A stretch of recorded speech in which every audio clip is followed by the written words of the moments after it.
Reconditioned 55 inch brand that Amazon sells it for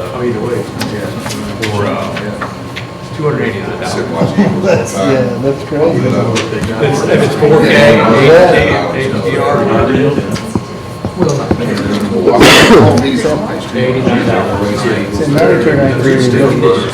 Sherry, you don't have a pontoon or runabout or a We just bought a pontoon? You got a I pontoon? said we went minivan. I remember we had a plasma 42 inch. What's like what's Scott got? You got? It's Sebring. We had a tickle pink. That's back then. That was money sense. No, I went the minivan too, and I'm glad I did. I'm glad I did. I didn't realize how much room we didn't have before. You guys ready? Yeah. We'll go ahead and call to order Clark County Board of Education, September 17, 2019, regular meeting to order. It is 6:30 p.m. Welcome to all of you people that are here. No strangers in the crowd, all familiar faces. Right there at this time, let's stand for a moment of silence and then the pledge.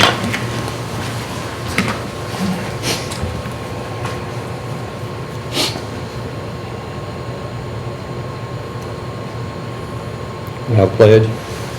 I pledge allegiance to the flag of the United States of America and to the republic for which it stands, one nation, under God, indivisible, with liberty and justice for all. We'll note that Ms. Ritchie said she would be here a little bit late, so just make note of when she gets here. Item number one, the review of the agenda. I think Mr. Christie had an item that he wanted to add to that as a change order, I believe. Proposed change order number 19-21 from Rising Sun Development. It's for a road that goes in over on the visitor side where we would have access to back in maybe mobile concession stands or something on that side over there in the area that's concreted now. It includes a gate and a 6-inch thick concrete road that goes in. It's 12 feet wide. And the amount on that is? $19,111 even. Is everybody okay with that, or would you rather wait on that? We're good? I'm okay on that too. Nod? We got Okay. some details on it, yeah. Okay. We'll make that 18A. Get in there, change order. You'll have to help me with the number when we get there. Anyone else have any changes for the agenda? If not, then I'll ask for an adoption of the agenda. I'll make that motion.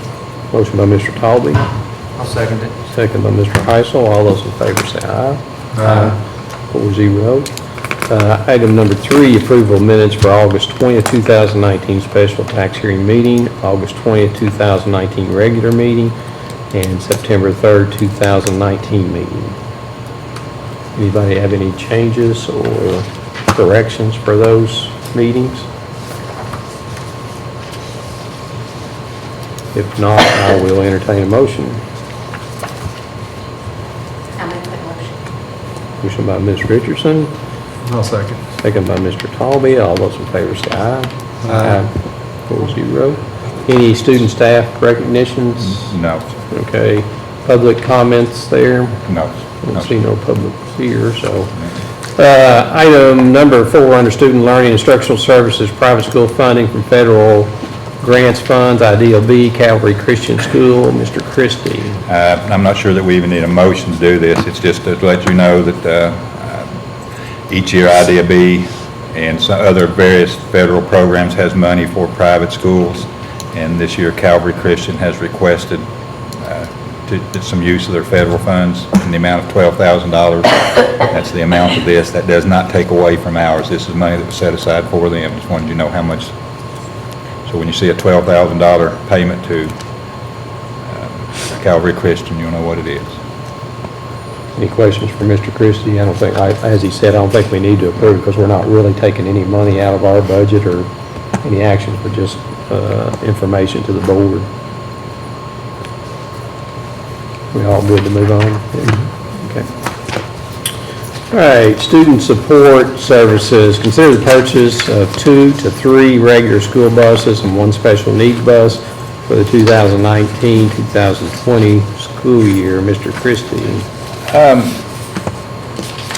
My recommendation would be for the purchase of 3 regular school buses and 1 special needs bus. And included in your information was the KISTA payments, and I'm trying to look to tell you, if we pay off an issue with 4 buses, and if we go back with 4, it would raise the amount. I don't have,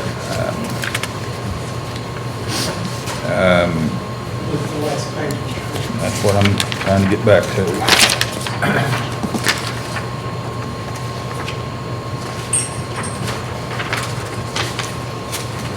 Bottom line is 4 buses, going back with 4 buses would increase your payments. I think it's around $9,000 from your current KISTA payments. If you go back with 3, it would be a slight reduction in the KISTA payments. We've done this each time that we've paid off an issue. We've tried to come back with the same number or maybe 1 less. We definitely need the special needs bus. We had a transportation audit yesterday.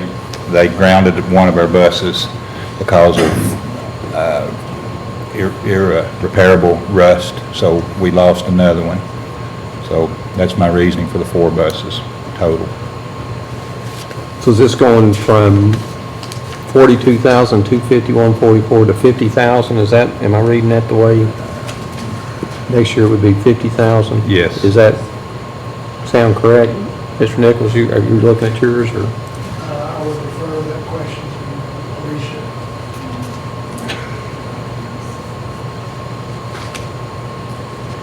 I mean, is that the number? I'm just trying to make sure I'm on the right line right here. That's what I'm looking at. Looking at this right here. This is a 3 plus 1. Yeah.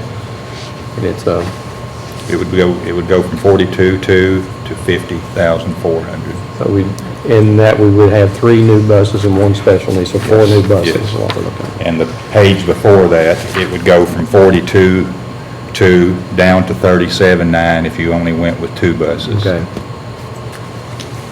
All right, board member comments, questions? So what happens in year 2023, because it goes from 50 to 42? Is that we retire another bus? From which 2 year? buses in 2022. I'm sorry, in 2023. Goes from, Yeah, you have some other issues there. The 2012 bond issues would be, by that time will be settled, so the payments Okay. would drop. so we're only looking at an increase for really next 2-3 years? Yes. Unless you do, Of course, some additional buses at that time. Buses too. at that time as well. And the cost per, I'm sorry. No. And It's the somewhere cost per around bus is about- probably off of a state contract. Oh, yes, or yes, something like yes, that, so it's you on the just state pick contract. one. And you just go on there and you choose what you want. These are your basic buses. I think the special needs bus would have the tinted windows and would have air conditioning. The others are just regular buses, no extras. They have the side compartments for storage underneath, for band instruments and that kind of thing, trips. But we don't do any extras on those. And they're, yeah, but on the special needs bus, obviously, there's a lift on the side door. Is there a requirement? No, I don't think there is, but there's been talk of seat belts on buses? Transportation is staying away from that. It's just the issue of trying to enforce it when they put them on there. And the seats, if you've been on a bus lately, you've seen the seats, you can't even see the kids. The seats are almost above everybody's head, and they're tighter together. They're kind of packed in there pretty tight with padded seats and stuff. And I will say that on the front seats of buses, there are seat belts and child restraints for a carried seat, an infant seat. Those are come standard with all the buses. Is there any more outfitting you have to do with these buses for radio? Radios and stuff, but what we'll do, the buses that we're retiring, we'll take the Okay. radios out of those. And what will we do with the buses that are returned? We'll surplus, I'll come to you after we order these, and we'll determine which ones are gonna be surplus. I'll come to you to ask to surplus, and then usually we'll run ads in the paper, Craigslist, some of those things, try to sell them, You usually get better price selling them to the public than you do taking them to scrap them. Of course, we'll pull on some of the buses where there's new stuff or things that we've added fairly newly, we'll try to pull off and put back in our parts inventory.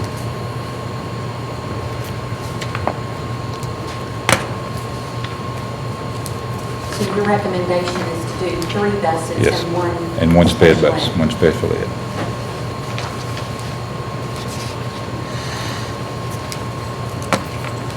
No other comments or questions? I'll entertain a motion. Make the motion to approve the purchase of 3 regular school buses and 1 special needs bus for the 2019-2020 school year.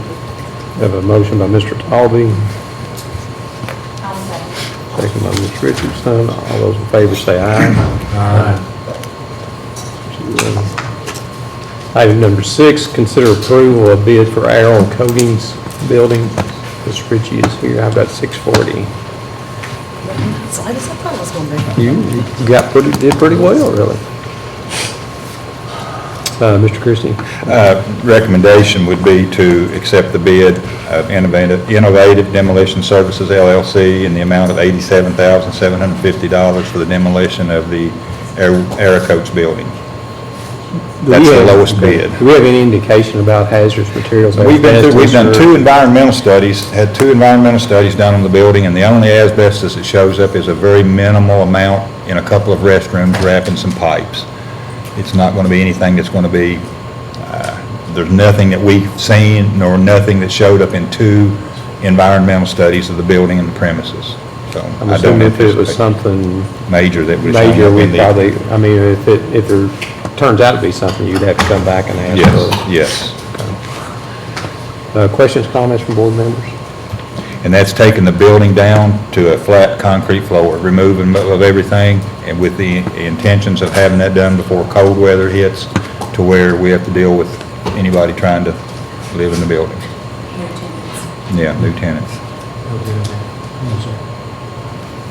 So why do we need to do this right now? It seems like we're getting the cart before the horse on this, that there's probably this speculation that we might put an educational facility. There's that at some point in speculation, time, but I'll be honest, my reasoning for doing this now is safety.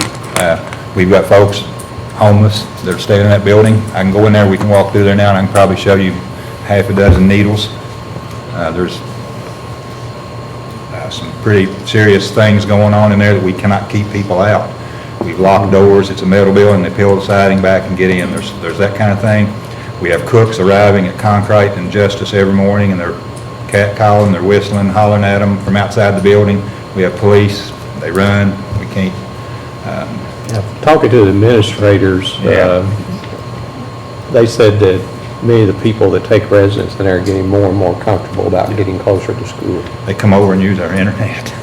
Yeah. At I've seen school, myself they- in the mornings when I drop cash off. You know. It's a very uncomfortable Yeah. feeling.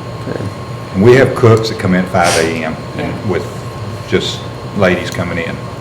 And the custodian, we try to have a custodian waiting at the door to make sure the door is unlocked so they can get in quickly. But it's a safety issue as much as anything right now. In terms of reaching out to Winchester Police, had them try to work We've on been this there. for us, and We've been there. we're not getting anywhere with it? Well, they take care of the problem at that particular point in time, but then within a week, it's other problems. We've taken tents down, we've gone in, people's ran out the other end of the building, we've surrounded the buildings, you know. Working with the city police and the sheriff's department have made kind of sweeps of the building at various times. I suspect it'll be like the other downtown when it starts getting cold. It's all be a fire hazard. They'll start fires inside to keep warm. Which buildings? Yeah. No, go these are there. And they're having the same kind of issues we are. Can't get insurance on it anymore. There's not. We can't. They won't renew our insurance because it's been beyond a year. And it sounds like you all have expended a lot of efforts on it. I know in the past you'll put additional plywood up. You know, in some scenarios, you know, we wouldn't put an education facility there and try to sell it back as a an industrial building or warehouse that could be renovated, but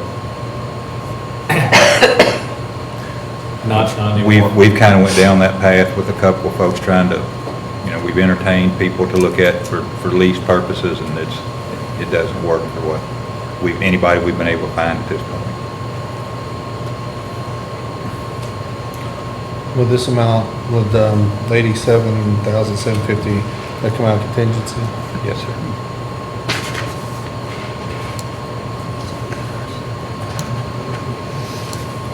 I would think that if there is any asbestos that has to be abated, and it's just some pipes in the restroom, that's something that we can probably take care of their maintenance, but I don't expect that there's much there. We've gone through it too many times, had too many people look through it. So, Ms. Ritchie, you've actually witnessed. I know, as a mother of a student that goes to school over there, it's a very uneasy feeling when you see them standing outside of the building and walking back and forth. And like you said, they're just trying to use the internet over there, but they're living in that building. And I know at one time, we had a bunch of stray dogs in there that had taken up residence, that were running around all over the school property. But yes, when I get there on occasion in the really early mornings, they are out there. If I worked there and had to be in there at 5 o'clock in the morning, I would not go in the doors unless I had somebody walking me in.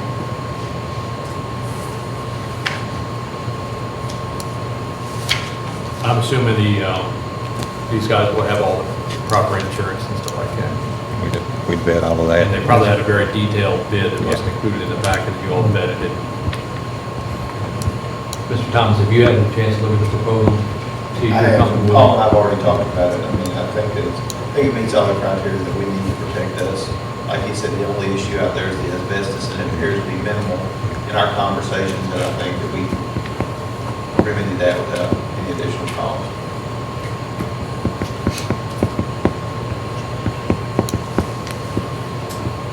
And I guess this will come from contingency funds? Yes.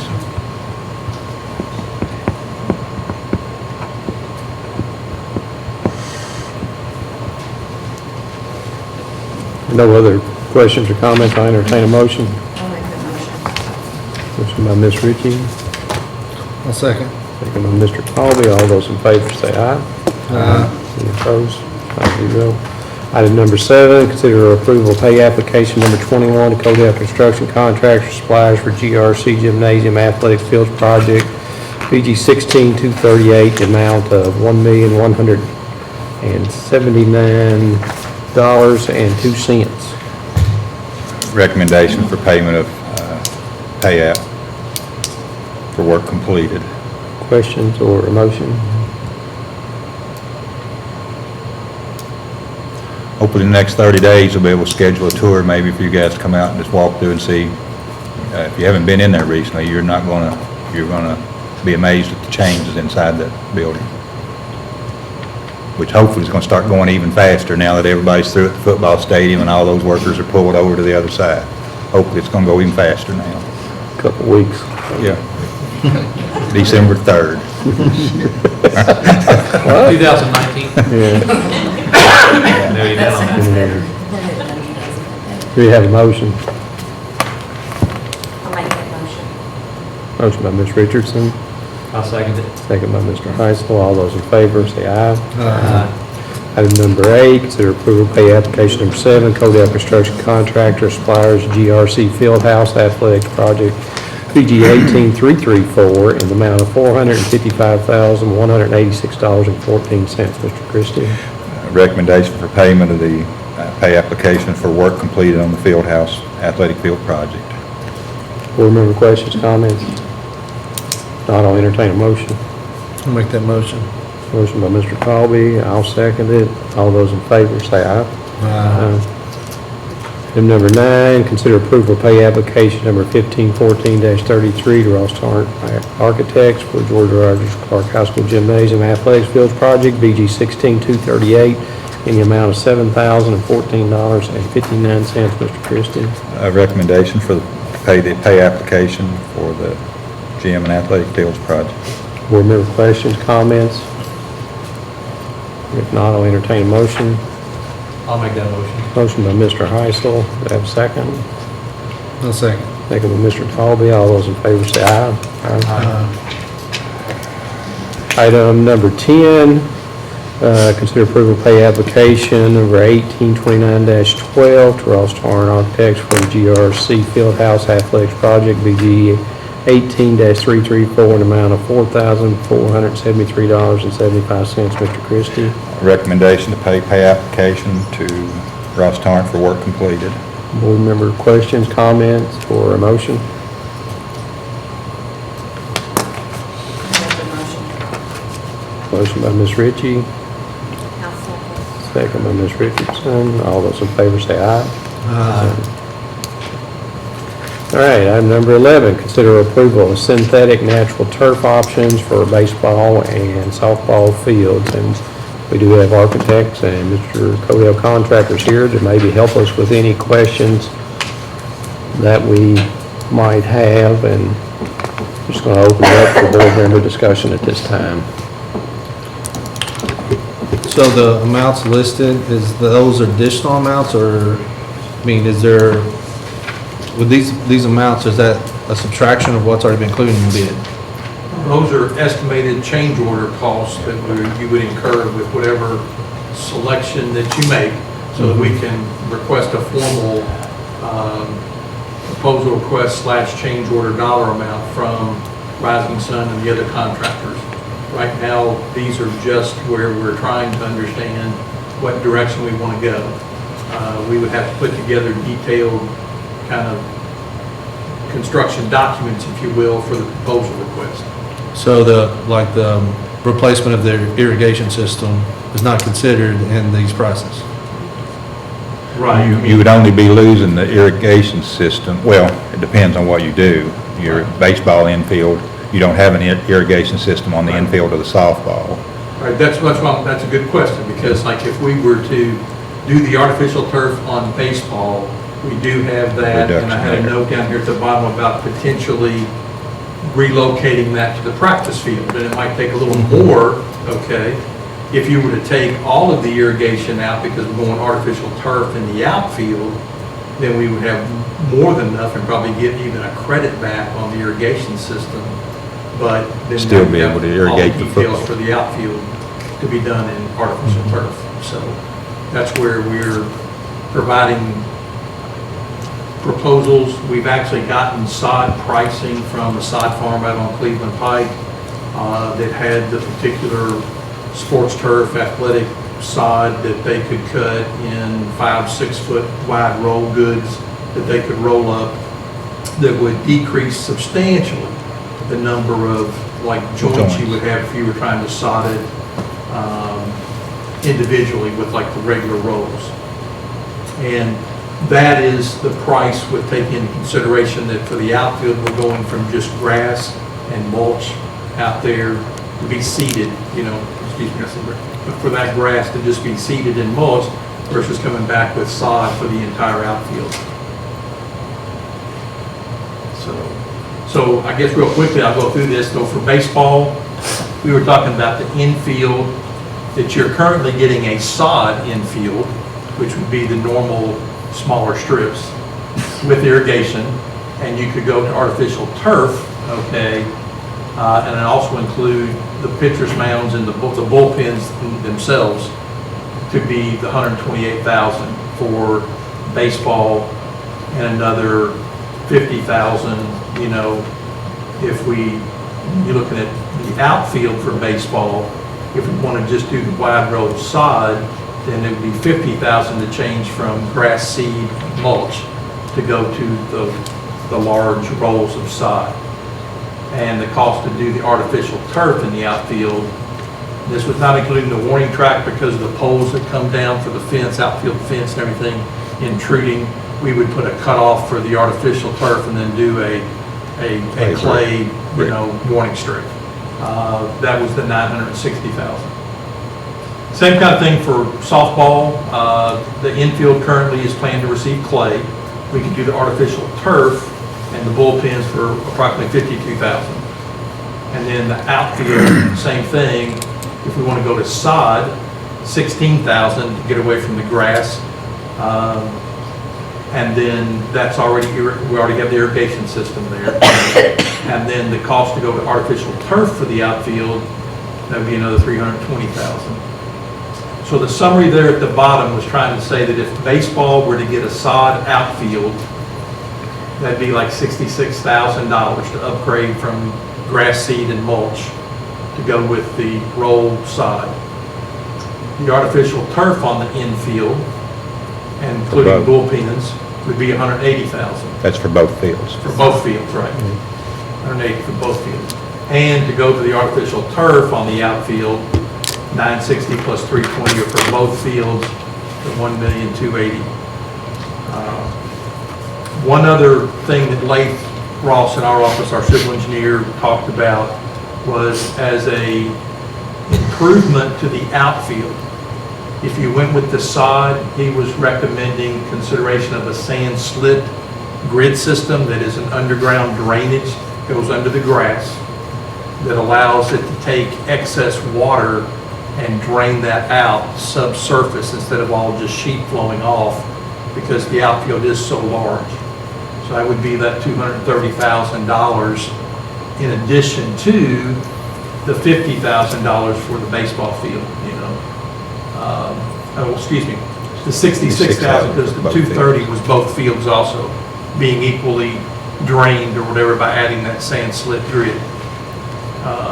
So you would be looking, one potential would be to take the 66 plus 230, or be right at, you know, $300,000 to do the sod outfield with an improved drainage system. And with the artificial turf infield, if you went that direction, you would get the new drainage system underneath that as part of that price, so that the infield would drain and you never have a game called. Only for lightning, only for lightning. Only for lightning, or only for a monsoon that couldn't take the water fast enough. And all this is general fund money, correct?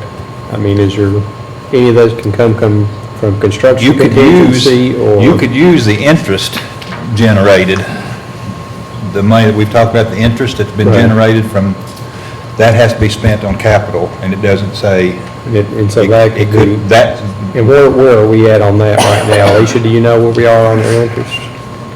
it's in your updates, I put the, it's in your updates where we're somewhere, I'm somewhere around 500,000 in interest currently on the two projects combined. I don't have that in front of me, I can do all that. Okay, I got it. It's 373,841 on the interest earned on the gymnasium side, and it is 241,811 on the interest earned on the field house project.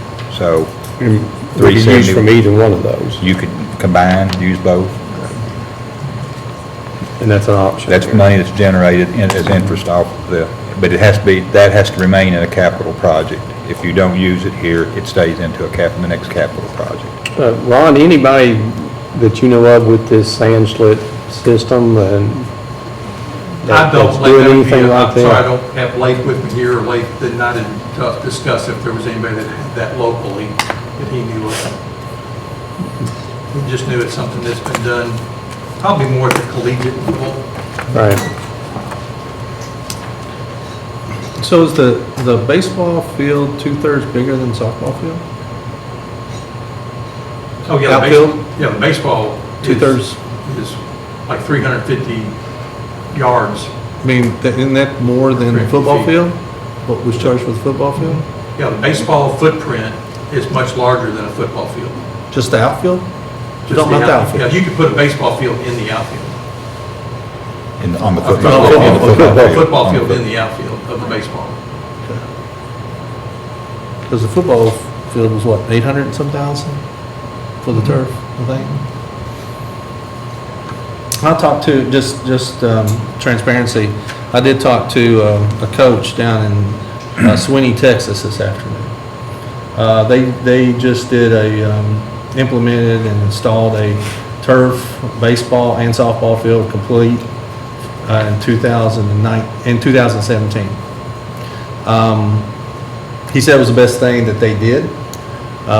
They've held so many tournaments, so many games that new hotels have spurred up in the community, and additional restaurants as well.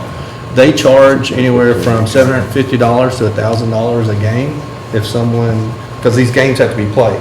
So if it's rained out somewhere, teams have to find a place to play. So teams went there to play, and they would charge $750 a game. Now that's Texas. I don't how that relates here. But $750 a game and $1,000 if it's a night game for when they turn the lights on. So he was the baseball coach down there, and he thought it was the best thing that they had done. So just wanted to share that with you all. So They did both infield and. they did outfield? infield and yes, It's yes, a high because school? they did it's high school, and it's a small town, very similar to ours. They had large teams coming in to play games. They did it. They did it just because maintenance reasons. It can last 12 to 15 years. Baseball is not going to take as beating as football field's going to take. You don't have to mow it, you don't have to stripe it, you don't have to put clay on it. He did say the baseball field did have a clay mound, so they go back and forth and make it either artificial or they make it clay. But they have a little tarp for the mound. But for the most part, everything is turf. The warm up or the mount what you got? The bullpens. Bullpens did not have the same type of turf, just saved, I guess, some money. Didn't have the expensive turf, had, like he called it, the grandma's turf that you had years ago. But it was interesting to talk to him for about 20 minutes. And The pitcher's mound, the UK on their field in the off-season, for the others that use it, the high school places, that when they do use it, they use the turf on the mound. For their season, they take the turf. The turf is a round piece that just fits over the mound. That can be removed, so they can use either the clay mound or they can use an artificial turf. They have their choice on that. And in areas that might wear, like at the batter's box or at the end of where the pitcher's stretch comes off, or where the catcher sits behind the plate, those are made in squares and they just peel up so they can be replaced. And then in positions where, like a second base, third base, shortstop, where they might wear a spot, those spots can be taken out and put new in. So you're not replacing the whole turf, you're just replacing worn spots. Well, he did say if this is something that we move on, is to purchase additional turf for those, exactly what you're saying, just so that when you do replace those areas, it all matches. It's all the same batch, so to speak. So he said they've had to do that. The batter's box. I think he had to do that in second base, around second base. But so that's the only thing he did recommend. I did a little research, we're closer to home. I'm concerned it's a whale of a lot of money, and the money that we don't spend on these projects will roll forward to the next project. Now, the funny feeling when the facility committee meets that there's still going to be a long list of things that need to be done in the future.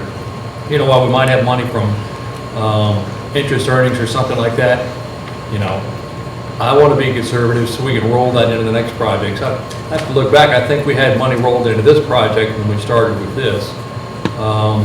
But back to what's in our backyard, I called over to Fayette County and said, how many of your all schools have artificial turf? The answer is 0. They don't have any over there. And, thinking the Legends game, that's it's a professional stadium. That's a grass field. I'm really reluctant to spend this kind of money on baseball that, as you said, doesn't get as much impact as football would on the outfield. The infield, that's something I think we can have a discussion about. And I was trying to go back and listen to the old board meetings when we discussed what the baseball team wanted, because we didn't just happen to fall out of the sky with it being spec the way it was. I recall that I couldn't find the meeting, I didn't take the time to go through it, that they said this is what they wanted. They didn't want artificial turf. What is your all's recollection of what they told us at the time from I baseball? called back and talked to him today. Please tell. he would prefer to have infield, turf, outfield grass. Okay. I did not talk, did you get any contact with the softball coach?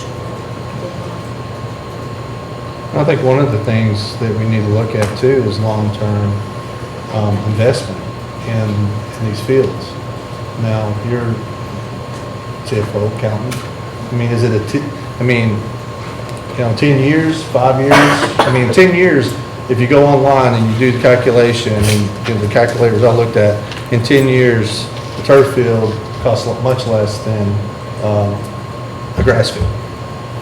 Just because of the maintenance, the mowing, the continued clay that you gotta add, this, I guess, sand that you gotta add. And all these Lexington schools that don't have them, where would they come if we had it? I mean, they would come here to play those games if they got rained out and they had to play the games. I think that's a valid point, so we probably want to then chart it out, see what the maintenance costs are over 10 years, see what potential revenue we could get. And then also, I assume that this turf is just like the football turf, eventually you've got to replace it, so maybe in 10 or 12 years, we've got to plunk down the same money again, is that? It's probably somewhere less than half to replace it, but I think on your baseball, you're not going to have the same time that you're going to have on a football. The football is probably going to wear out quicker than a baseball field would, and you're replacing minimal parts of it over the years, so you're extending the wear a little bit there. But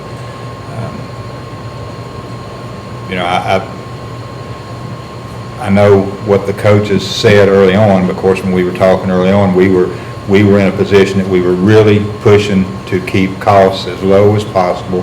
We didn't realize what was going to be possible at that time, so we weren't allowing coaches to probably expand their horizons a whole lot, so to speak, at that time. Bids came in a lot better than we anticipated, and we've been able to have some of those conversations. And I go back, the coaches then said they would rather have just turf infield and a sod outfield or dirt infield or whatever, but we're already looking at, we made changes and we striped the football field for soccer, even though we were being told at the time coaches wanted to stay at the current soccer field. Now that we've got this new field, the soccer games are being played out there, and the parents love that. I mean, I'm looking at Matt's messages right now. He said, we definitely want turf infield. We would be happy with turf outfield, but would be okay with grass. So, I mean, that's just Matt. He's not going to ask for the... No, he's not.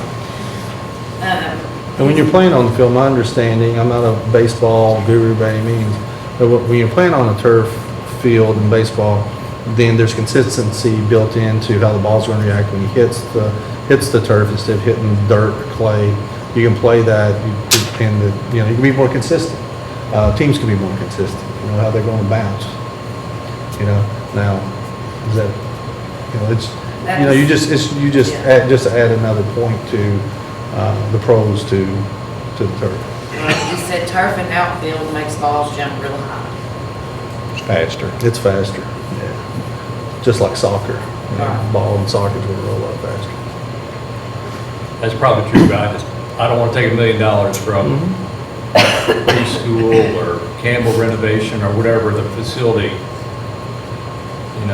committee decides is the next priority just for this upgrade. It would upgrade us beyond a professional field to give us to UK level, which I didn't want to imply that UK was beyond professional in terms of how their structure is. I can't go the extra $1 million and say.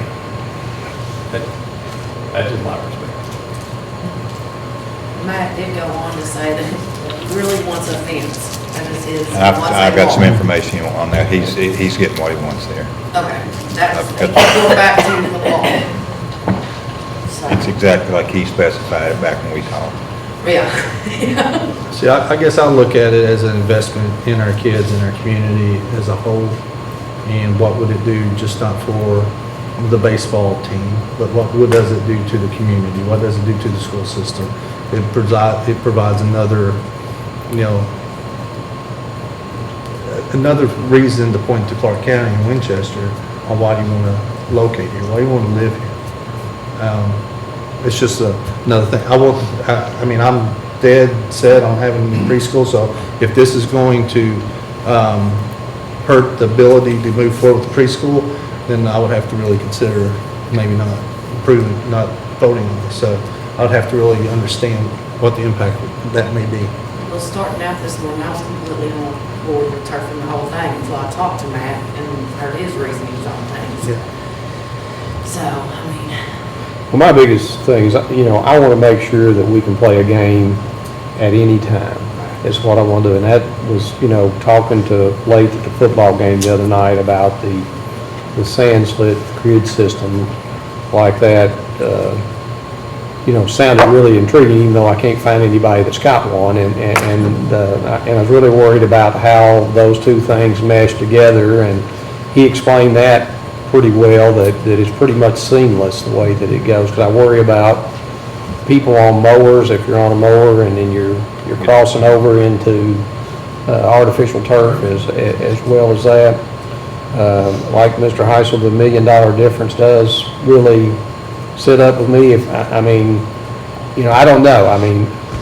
I've always thought, if we could do turf all the way through, let's do turf all the way through. And I'm not saying that I'm against that or whatever, but, does this sand system, does it allow us, when it rains from 8 o'clock to 1 o'clock in the afternoon, can we play a game at 4:30? I think that's kind of what I'm looking at. Does it do that? And, and trying to go back, like Mr. Talby said, and trying to figure in, the maintenance over that time. We've got a lot of great facilities out there, and I think an all turf definitely is a plus for us. And I just think this board has to decide, is it $1 million plus for us? Mr. President, this is the first time I've seen these numbers. I almost stepped on your toes here. No, it's okay. I don't know that we're talking about $1 million difference. That the infield number itself looks low to me. I can do a little further investigate. I was expecting that to be closer to twice that number. So you're talking about the 128,000 for baseball, you're thinking that's going to be more of a 250. 300 is where, that's where I priced one out down in Breckenridge County a couple months ago. But still, even if you add it on to the infield there, you still got to add it, Yeah. still comes up to $1 million there either way. So, We we're priced just, one up down in Western Kentucky, and that outfield number looks in the ballpark, but the infield number looks low. Well, I think some of those numbers were we got from Bessie. Straight from Bessie. This was Bessie I was dealing with. So. Yeah, so he was. Vesio needs to give us a break. Well, I think that's what he was doing. I think that's what he was doing. Yeah. well, maybe it is because we've done all this at once. Maybe, and he's there, and maybe we're getting a little bit of feedback or something for We did that. not get numbers from him on the outfield because this was pretty recent, in terms of that development. And that, like I said, I know that's a much larger area too. So Right. that was based on unit prices, pretty much comparable to the football field. To go back to the comment, the infield, Mr. Talby's comment, that is where your heavy maintenance is for both softball and baseball, obviously, in terms of all the grooming and trying to keep it in shape, especially from a water perspective, and trying to get it dried back out or trying to get the clays down, the baselines and everything.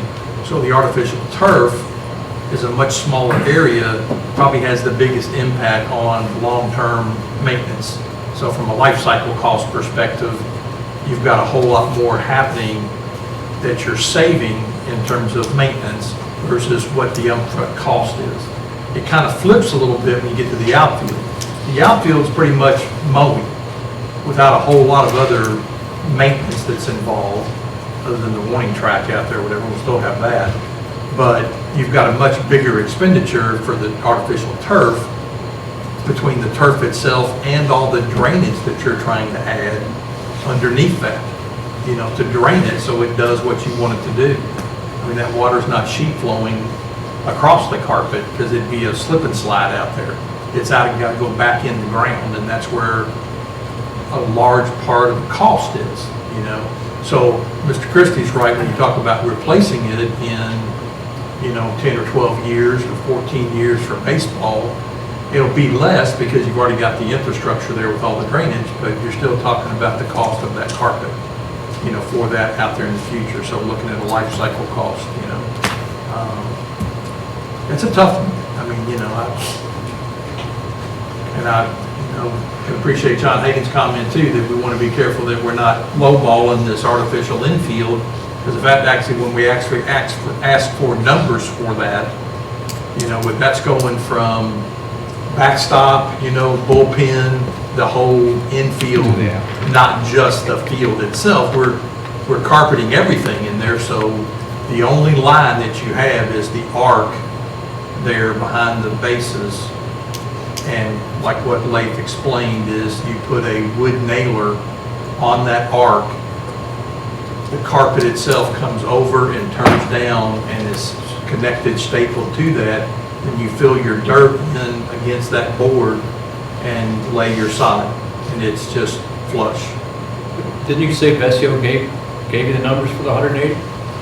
Yes, we got preliminary numbers for Vesio for the infield. Even though John Hagan thinks they might be low, that's their numbers. But and that's why we've got to get some direction as to what we want to do to try to go ahead, and we can price it multiple ways if you want, but we're trying to get to where we can put together an actual change order to delete the drainage or delete the irrigation system, move it, change the drainage system to include what we need for artificial turf, infield, outfield, whichever way we want to go. Paul, remind me, where are we on the sign? Have we already approved the sign, scoreboard for baseball and softball, and I forgot about it? Is that still to come? Still to come. What else is still to come? I don't anticipate right now any major change orders coming on the baseball field house. I think we're pretty much beyond any. Right, you've already looked at equipment for. Well, we're working on that in there, there's right at 150,000 for equipment to go for baseball, softball in the field house. You still have about 300,000 in contingency on that field house project. So, we've already bought some of the baseball and softball stuff. The training rooms are equipped. There may be another table or two, stainless table or two to get for concession stands. I'm not sure how those are going to lay out. We'll look at that, and we won't know really till we get in there and see it kind of at the very end. But that's the type thing that would come from the furniture equipment. We've got the referees' dressing rooms are already equipped for baseball, softball, and soccer.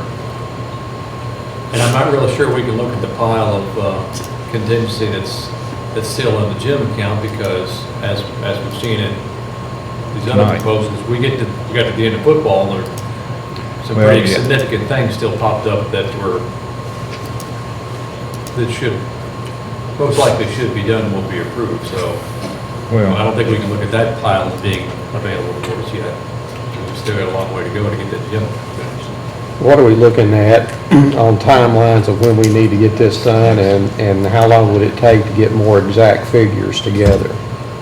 I mean, we're looking at possibly, this could probably be off $200,000. We'd be doing the earthwork today. We're kind of waiting. The depth of the cut changes with any of these different options. They stopped actually on the infield, or on the fields. We could get firm pricing, in a matter of days, I would imagine. If we did the turf, could we play on it this spring? But if we sod. If you do the sod, you probably still are going to be able to play on it this spring. But if you do the seed, you're probably not going to be playing on it this year. But we're running out of time. Yeah, you're not going to get any grass to grow from November till March, But the sod will be there. Just whenever we get a daggone rain. Well, could we get some numbers and then do a special meeting and come back and approve that? Well, what if, just throwing what ifs out here, I mean, if we agreed on a infield turf, would that get work started at least with that part, or is that something you got to do all together? We'd have to say, well, we wanted everything, and then come back and, we got a meeting in 2 weeks. Well, I'm trying to just get some things out of you all, and I'm not. All of it. They would need some time to do the design, I promise you. I think we can get if it is the general consensus of the board that there's going to be an infield turf that's going to be, synthetic, then we can get started on that design, get those pulled together, and try to get that cost. We probably could get something as a preliminary together for the outfield without getting into all the detail, to go ahead and get that to Vesio to price that as an alternate or an option. Go ahead and do all the outfield, and go ahead and have a change order, if you will, prepared for an artificial turf infield and with bullpens, and go ahead and look at the sod, the roll sod and everything outfield. And that's like one, and then have an option to turf the outfields Remove the and get a sod. price for that. And that includes the sand Right, we system. would include the sand slid as part of that sod, if that's the. And what general- does that do for timelines on construction or anything else with that? Well, all it does is to give us direction to try to get a change order actually pulled together, because Rising Sun, Vesio, everybody's going to have to get their numbers together, because it's involves several different trades. Where the irrigation system gets, moved Right. or changed completely. So getting a credit number back from them on both the infield and the outfield. And going ahead and getting a layout done, so they know what it is they're pricing. So when we actually get a number to you, we're not going to come back and go, oh, by the way, now it's this, this, or this as an extra. So you'd have to prepare the change orders anyway before you can start work on the field. Oh, yeah. So, Yeah, that's why we were trying to Yeah. get a general idea of what we want to do, because of what's involved in trying to price all this. March 17th, first softball game. Just throw that out there. lights are up already. Yeah. Not December It's a little rough field right Probably now. plays rough field. Yeah. My fellow board members, are you all seriously even contemplating the artificial turf in the outfield option? Because if you're really not, there's no use you all wasting your time on it. That perhaps y'all could just focus your efforts on the artificial on the infield and then the sod option and nail down those numbers there. I'm seriously thinking about it. I would like to see some numbers on what we have spent, what we annually spend on maintenance of a softball and baseball field. And I'm sure those boosters pay some of that maintenance. So I don't know if we need to pull them in to see how much they pay. I would just like to see the numbers. And if what I've seen on the internet and calculators run true, it would pay for itself. And I think it would be a boost to the community as a whole. But I would want to see those numbers, and I'd also want to see what the impact is, if any, on future projects, if it would, if that would be detrimental to the facilities committee looking at new facilities. It seems to me that most of us are pretty set on the infield turf. I mean, I'm not speaking for everybody, but just based on discussions that I've heard here, so I'm not sure about approving anything, or if anybody wants to. Anybody can make a motion they want to on anything, I guess, but if we want more information, and I just don't want something to linger on. I just want to make sure we got some solid numbers. And I mean, $1 million is $1 million, guys. I mean, that's a lot of money that we're putting in here, and perhaps because of the maintenance cost, we don't have as much information as what we might need at this time.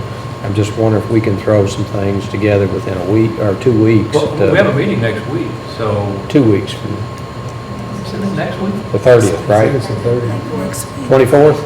24th. I mean, you got that wrong. Yeah, I was thinking it was next week, but I thought it was the 30th. I thought it was too, and then I went back and started talking here, so. Time flies when you have Yeah, fun. yeah. So, Well, would it How be tight is possible- that? 1 week. Well, would it be possible next week to maybe have you all reach back out to Vesio again, say, give us a better smell test, and to Mr. Talby's comment, to calculate what the potential maintenance savings would be on the outfield turf, and then I suppose somebody would speculate what potential income might be.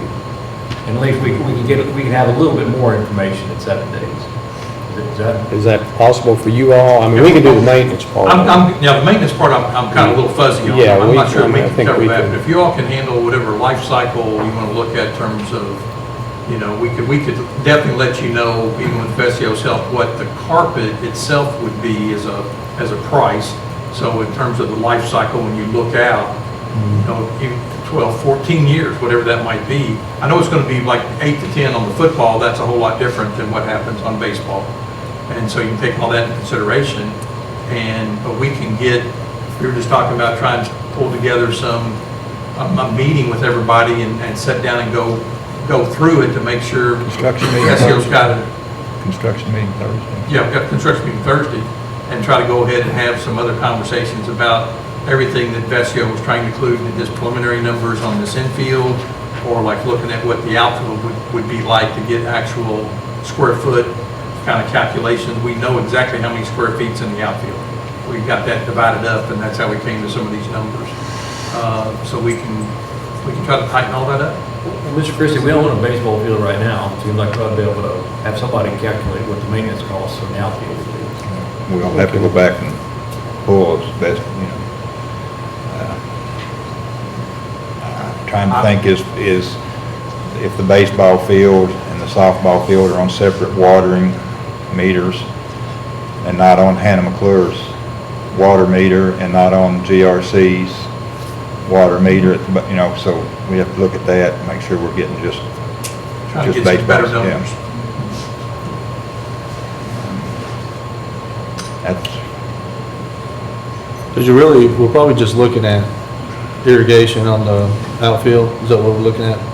To maintain it, plus, mowing well, on and our mowing. current baseball field, it's infield, outfield. It's everything. It's everything currently, So now- what we're spending right now. Fertilizer. Fertilized, dry. Yeah, okay. Kill the gophers. No, I- 8,000 on the side. I agree on the infield. I Turf mean, that we almost, put into it in the field last year. I agree on the artificial turf for the infield. It's just questionable on the outfield. I'd like to see those numbers. And I don't know if Vessio would have a representative, or even Lath, I don't know, he seems to know a lot about the turf. He could come maybe, and Yeah. maybe he knows a few of those ins and outs with that, because that's kind of what he does. Just Like I give us said, some, we're trying to get we definitely want a formal number from the standpoint of you're approving something that actually has the contractors having priced versus right. us making a Estimate. ballpark, kind of hopefully tight enough estimate to kind of share. I mean, I don't, And just walk Betsy over that big turf out there and tell him how much we've spent already. And just kind of see what we can do. So exactly. do we want to look at just tabling this until next week? Is that what our, That's my thing. I guess then I would just need a motion to table if that's what we need to do, and we'll, for next week's meeting. I'd like to make the motion to table this item until next week. 24th meeting, correct? Table by Mr. second Heisel, second by Mr. Talby. All those in favor say aye. We'll get some more data. Thank you, guys. Appreciate your insight, and hopefully we'll be good on that by next week. This is not going to delay that December 3rd deadline, is it? It's not going to delay that December 3rd deadline, is it? It's not going to mess with it, is it? For softball, December 3rd. That's the way we're going. All right, item number 12, consider a contractual agreement between the Clark County Board of Education and School Plant Managers Association for the facilitation of the district facility planning process in the amount of $4,800. Mr. Christie. My recommendation would be to contract with the KSPMA to provide a facilitator for the district facility planning in the amount of $4,800. Board member questions, comments? This is to run the meetings and to make sure everybody's legal and we're doing everything. They do all the reporting to KDE, everything. Because they didn't do that last time. Yes. Well, it wasn't the School Plant Managers Association, it was KSBA. But they no longer do that. They have turned this over to KSPMA. School Plant Man, it's the same people, they just work for KSPMA now when they do it. Tim Eads is the one that would be assigned this. He has done a facility plan here in the past. Questions or comments? Make a motion by Ms. Ritchie, I'll second. second by Ms. Richardson. All those in favor say aye. Okay, item 13, consider approval of change order 57 with ABR Construction for GRC Gymnasium Athletics Field Project BG 16-238, amount of $3,831.30. I think this is the door jams. isn't Yes, it? the door jams around the concession areas, the roll-down tops, it conceals, this is a break, metal break that conceals all the cavities in the walls there. It's at the ticket windows and the concessions is where this is. Board member questions, comments? Not, I'll entertain a motion. I'll make the motion. Mr. Heist makes a motion. Ms. Ritchie, are you seconding it? Okay. All those in favor say aye. Could I ask a brief question? Speaking of concession, do they need any additional electrical outlets in there? Or just- If they do, we'll we'll work with either them or we're working on that. Thought wandered through my head, so I didn't mention it. Sorry about that. Item 14, consider approval of change order 18-A with Fade Electric for GRC Gymnasium Athletic Fields Project BG 16-238, amount of $2,488.84. Something with the PA, I believe. Recommendation to approve this. This is going to be, it's state required. We come out smelling pretty good on this one compared to what one of our neighboring counties did. This is a backup system to where in case there's some type of storm or something that takes out the power at the stadium, this will be a backup system that allows you to make PA announcements to direct people to safety. It's just a backup system for that. And this is going to be required of us. One of our neighbors had to put in a system that was well over $100,000. Board member questions, comments? This was something that was new since the Yeah. initial agreement? Yes. Yep.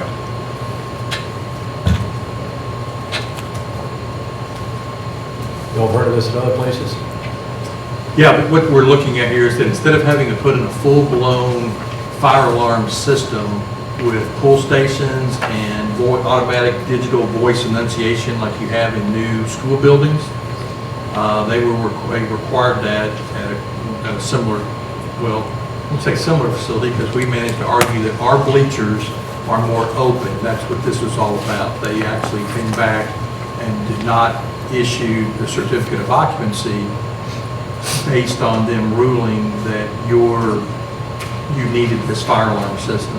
So I talked with the state, with the local plan reviewer Jeff Hogan, with Rick McNeese, the local inspector, sent them photographs of the field, of the bleachers, and argued that this is where we were under a particular section of the building code that allowed us to be open, and they pointed out though that we had to have that backup battery power in order for them to allow that direction. So that's what this is for. It's just an emergency backup.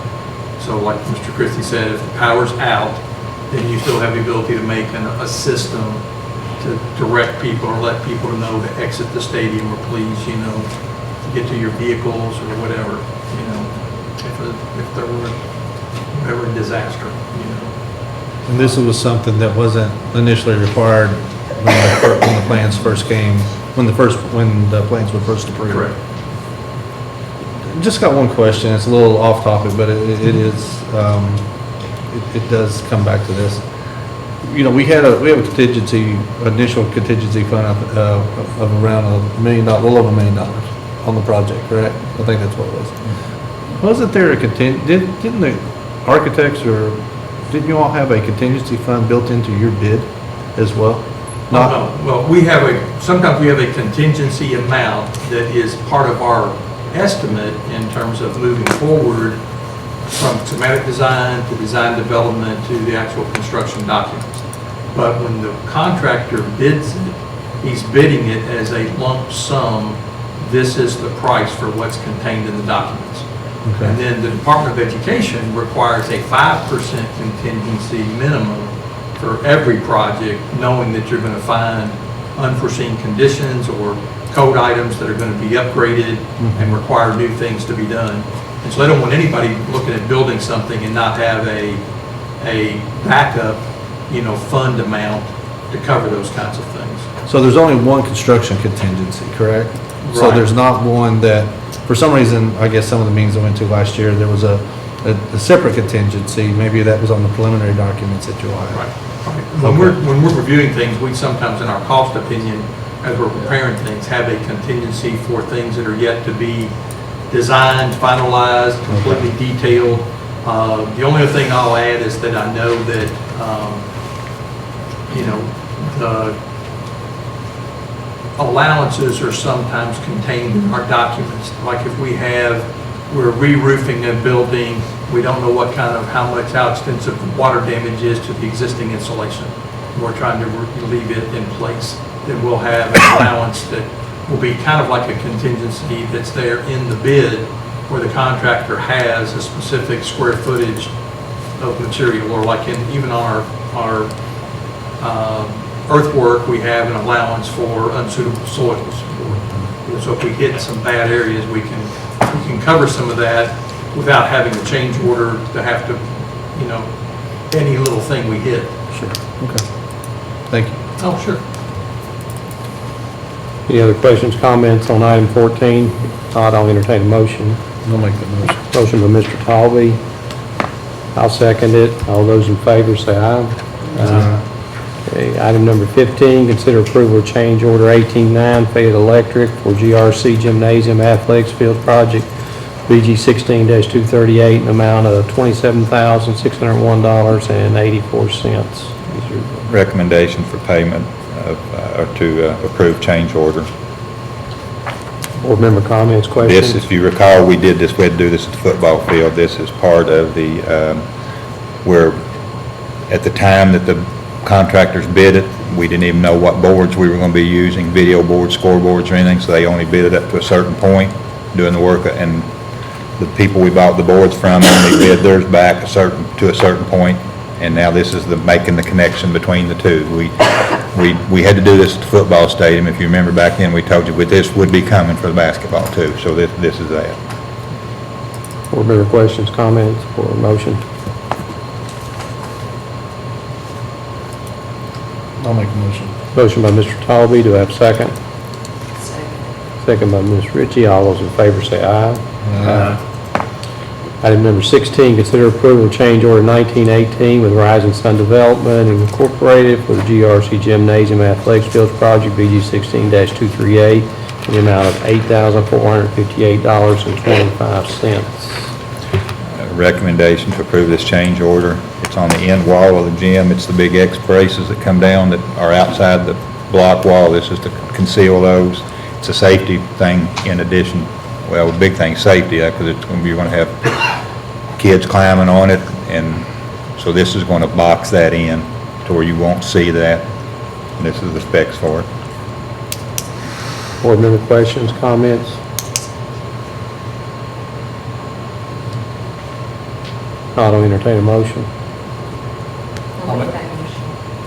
Motion by Ms. Richardson, second by Mr. Heisel. All those in favor say aye. Aye.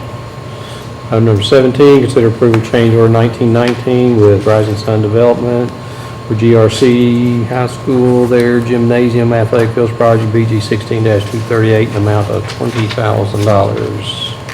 Mr. Christian, that's the concrete on that visitor side, I believe is what I have. Is that? Yes, this is the concrete. Honestly, I approved this one. This is one of those I did up to $20,000. I think if you went back and had to bid it out, it would have been much more than $20,000, but they agreed to do it at the $20,000 cap. This is the concrete on as you're facing the visitor side on the on the right side. And they went further than I even expected that they were going to, so that entire length of that wall was concreted. Board member questions, comments? Not, I'll entertain a motion. I'll make the motion. Motion by Mr. Talby. I'll second it. All those in favor say aye.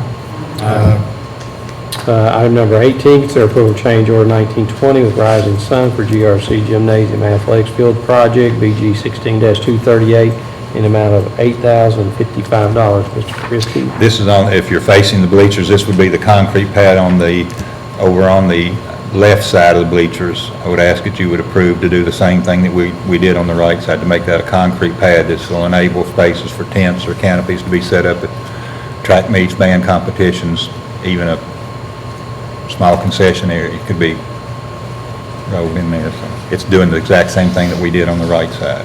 Board member questions, comments? If not, I'll entertain a motion. Bless you. I'll make that motion. Motion by Mr. Heisel, second by Ms. Ritchie. All those in favor say aye. Aye. Want me to read that off from there? This is 18A. Consider approval of change order, let's see, 1921 for BG 16-238 GRC Gymnasium and Athletic Fields with Rising Sun Development in the amount of $19,111. This is what Mr. Christie added. So it, said 6 inches by 12 feet by, do you have any idea what the length of it is? I don't know. I don't remember the exact I length. don't have it with me, we figured it Yeah. out with me. It connects from the fence, from the road, as you're coming out of the stadium, going up onto the 627 side. It connects from that outer road there, I believe there's all the way to the concrete on the pad. backup of the change order. There may, I didn't, Put it in there. let me look and see if it's. On which one? Well, we don't have to. 18A. Yeah, it may not be, it may not be. It's- I only added it to the agenda, it may not be in there. It's 1,740 square feet of concrete and 12-foot set of gates. It doesn't give the length of the roadway.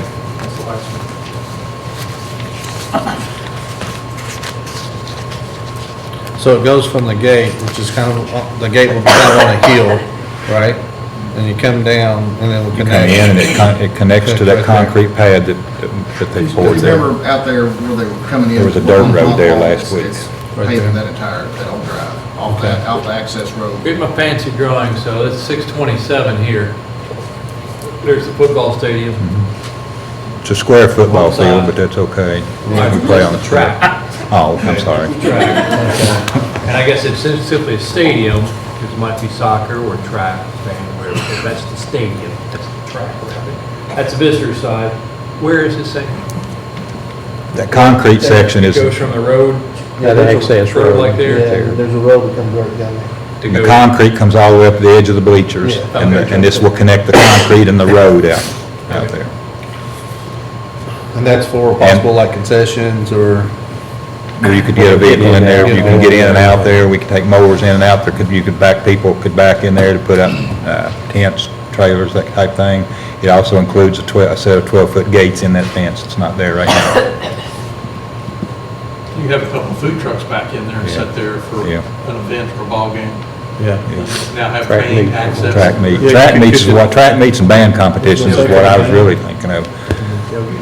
Well, Well, you you could. could be on the visitor side, but you could. You could, to set up your canopies there. It's not blocking the, $50 a car. yeah. Is it wide enough for some of these bands? Not your car, just your tent. No cars in there, just a tent, just a Is it tent. wide enough for some of these bands that have semis to back up, unload, and then pull out and let the other semi come in? I don't know about semis in there, But but y'all have a semi. But certainly you could pull trucks on the road, you could certainly pull trucks on the road and unload and then roll your stuff in there, yes.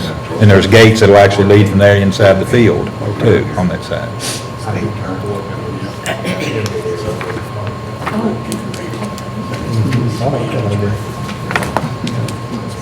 Any other questions, comments? You got me, man. I'll entertain a motion I'll make a motion. as written. As written. Okay. Motion by Mr. Talby, I'll second. second by Ms. Richardson. All those in favor say aye.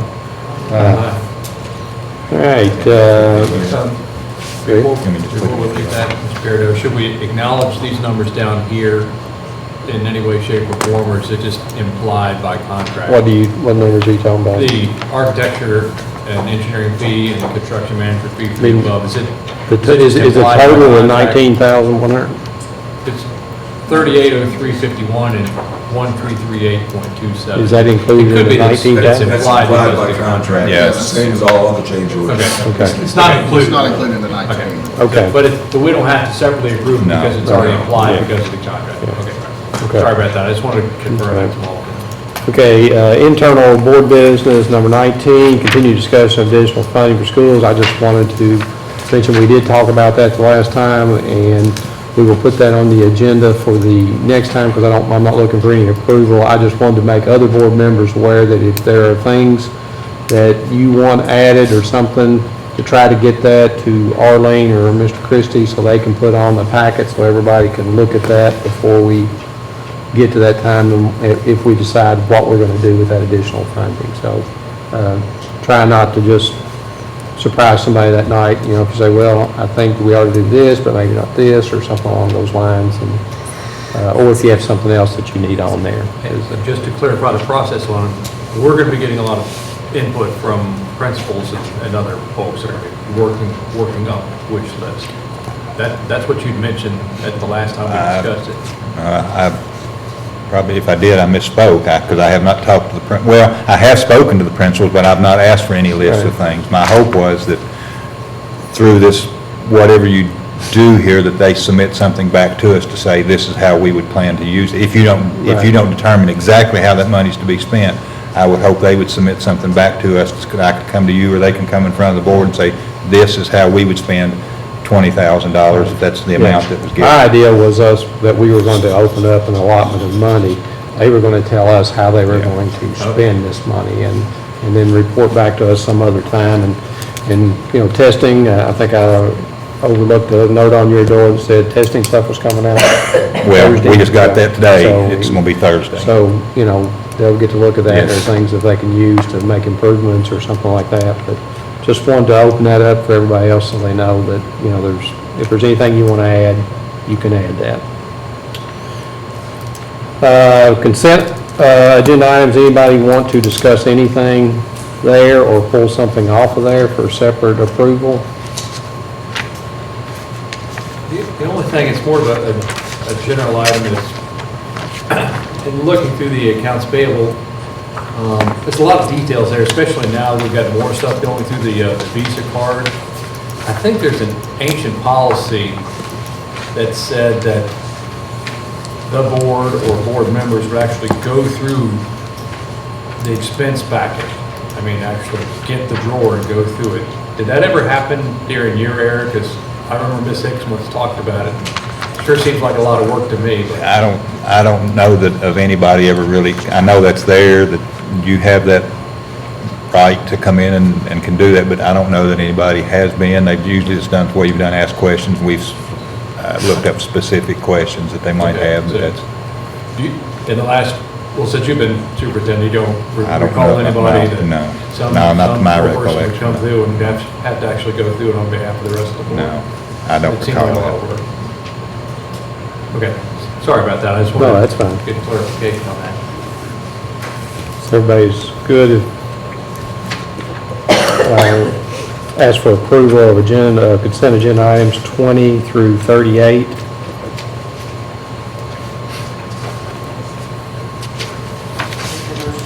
Motion by Ms. Ritchie, Second. second by Mr. Talby. All those in favor say aye. Aye. Item number 39, authorize payment of salaries and accounts payable. I'll make the motion. Motion by Mr. Talby.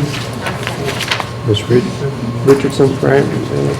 All those in favor say aye. Aye. Motion for adjournment. Motion by Ms. Ritchie. I'll second it. Mr. Heisel, second. All those in favor say aye. Aye. Good. Thank you, guys. Thank you all for coming.